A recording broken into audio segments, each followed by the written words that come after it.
Quiero invitar en este momento a un diálogo muy importante con Joel Ibzan. Él es un expreso político nicaragüense, también cyberactivista, que ha tenido la gentileza de acompañarnos, contarnos la historia de su caso particular y también las condiciones que viven los presos políticos en el país centroamericano. Joel, gracias por estar con nosotros en vivo y en directo desde los Estados Unidos y contarnos esto que es fundamental para conocer de cerca qué es lo que está pasando en Nicaragua. En tu caso, ¿cuándo llegaste a los Estados Unidos y cuáles fueron las condiciones por las cuales fuiste trasladado hacia ese país?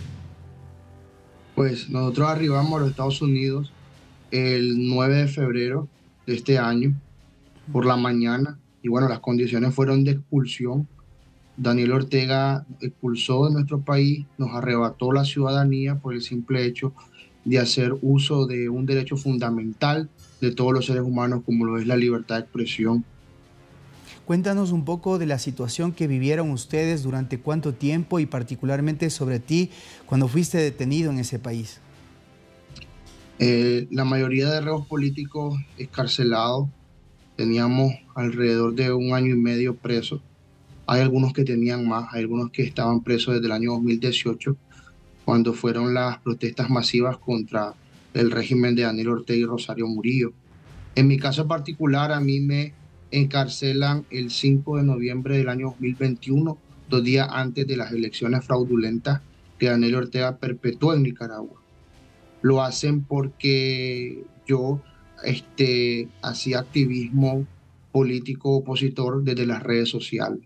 Los criticaba y por esa razón me encarcelan, me procesan en un proceso judicial totalmente viciado, totalmente nulo, un proceso judicial donde presentaban pruebas irreverentes como capturas en las redes sociales y por las cuales me condenaron a 11 años y medio de cárcel por traición a la patria y ciberdelito. Joel, ¿cuáles eran las circunstancias que ustedes vivieron en el interior de la cárcel, en donde ya varios organismos decían que no podían ni ver a sus familiares? ¿Cómo eran tratados? Bueno, había sin duda alguna una extrema vigilancia, un extremo control sobre los reos políticos, particularmente los reos políticos que estaban bajo el control de la policía en un establecimiento llamado El Chipote, que son establecimientos de la Policía de Auxilio Judicial en Nicaragua.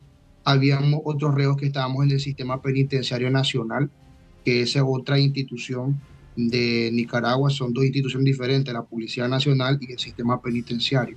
Los reos políticos que estaban en el Chipote o en las instalaciones bajo el control de la Policía Nacional tenían muchas más restricciones, incluso llegaban a tener visitas cada 3 meses, sol cada 4 meses. Los policías ni siquiera podían darles la hora, lo tenían prohibido. El policía que les daba la hora o les metía plática, ya lo corrían inmediatamente, porque la instrucción era torturarlo psicológicamente de esa manera. En mi caso particular, yo estaba en el Sistema Penitenciario Nacional, donde había un poco más de regularidad con las visitas, con las llamadas, con la paquetería, pero sin embargo estábamos también bajo una extrema vigilancia por parte de los funcionarios de ese sistema penitenciario, y la tortura psicológica, que es el saber de que uno está condenado a tantos años de cárcel por solamente publicar en redes sociales. Una locura en cualquier Estado de Derecho, en cualquier país que tenga un mínimo respeto hacia la Constitución, que a uno lo condenen a 11, a 13, a 15 años, nada más por publicar algunas cosas en Twitter o en Facebook. Es una absoluta locura. No sabíamos cuándo íbamos a salir, no sabíamos qué es lo que iba a pasar con nosotros exactamente, porque usted sabe que bajo el control de ellos, estando bajo el control de ellos, en las manos de ellos, cualquier cosa nos podía suceder si ellos decidían pues tomar represalias contra nosotros de una manera más radical. Cuéntale a América Latina cómo fue el día de tu expulsión. ¿Qué les dijeron? ¿Cómo se procedió en ese instante? Bueno, fue algo totalmente sorpresivo, no lo sabíamos, no teníamos idea. Para nosotros era un día más en esa celda de la cárcel. eh, y de repente el día 8 de noviembre, el 8 de enero, el 8 de febrero, perdón, a las 8 de la noche exactamente, nosotros escuchamos la bulla de que venía la guardia. Todos los reos comunes comenzaron a gritar, viene la guardia, viene tropa de la guardia.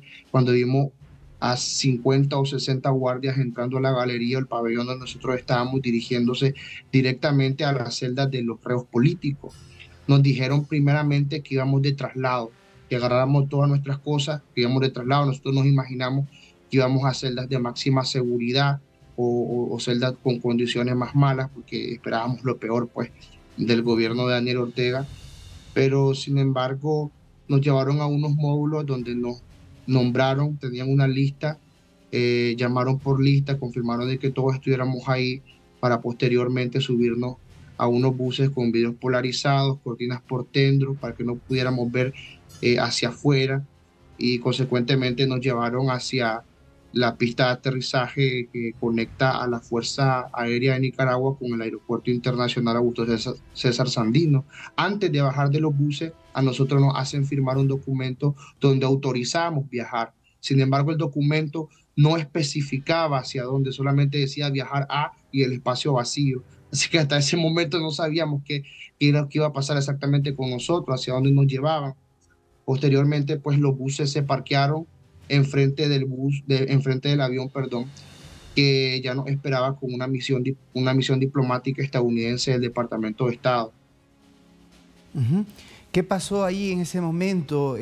Conocemos que en las próximas horas hubo un comunicado por parte del gobierno de Daniel Ortega, de la dictadura de Daniel Ortega, en donde a ustedes se les expulsaba y se les quitaba la ciudadanía. ¿Cómo te sientes tú como nicaragüense al perder tu lugar de origen, tu ciudadanía, y ahora estar en un país extraño, lejos de tu familia? Sin duda alguna me siento lastimado, me siento triste, porque en mi caso particular, como el de muchos otros, a mí me arrebatan la ciudadanía solo por publicar en Twitter, así como lo escuchan. Solo por publicar 2, 3 cosas en Twitter criticando al gobierno de Daniel Ortega, a mí me encarcelan, me condenan a 11 años y medio, para posteriormente, 1 año y medio después de situaciones difíciles en la prisión, enviarme hacia los Estados Unidos desterrado, sin ciudadanía, y además con todos mis datos, todas mis informaciones borradas del sistema de Nicaragua. Nosotros no estamos ya registrados en el registro civil nicaragüense. Nos han borrado todo, los títulos universitarios, los títulos de educación básica, los seguros sociales, las propiedades que teníamos, etcétera. Han borrado todo, como que simplemente no hayamos existido nunca. Y lo más triste es que ellos hacen alarde de eso. Ellos hacen alarde de eso por medio de propagandas en redes sociales. Ellos se burlan de nosotros y dicen, bueno, ellos simplemente no existieron. Ningún golpista, ningún terrorista, ningún opositor a nosotros va a existir en este país y punto. Esa es la postura extremista y sin duda alguna inhumana que tiene ahorita el gobierno de Daniel Ortega. Características inequívocas de lo que hacen las dictaduras en nuestra región y en el mundo, quitarles los derechos a las personas. Y te quiero agradecer, Joel Ibzan, por contarnos de primera mano lo que han vivido los presos políticos, tanto en Nicaragua como en este tortuoso proceso hasta finalmente llegar a los Estados Unidos y conocer que ya no son ni nicaragüenses. Increíble. Gracias por haber estado esta tarde en DNews y contarnos a la audiencia de América Latina lo que pasaste. Muchísimas gracias a usted.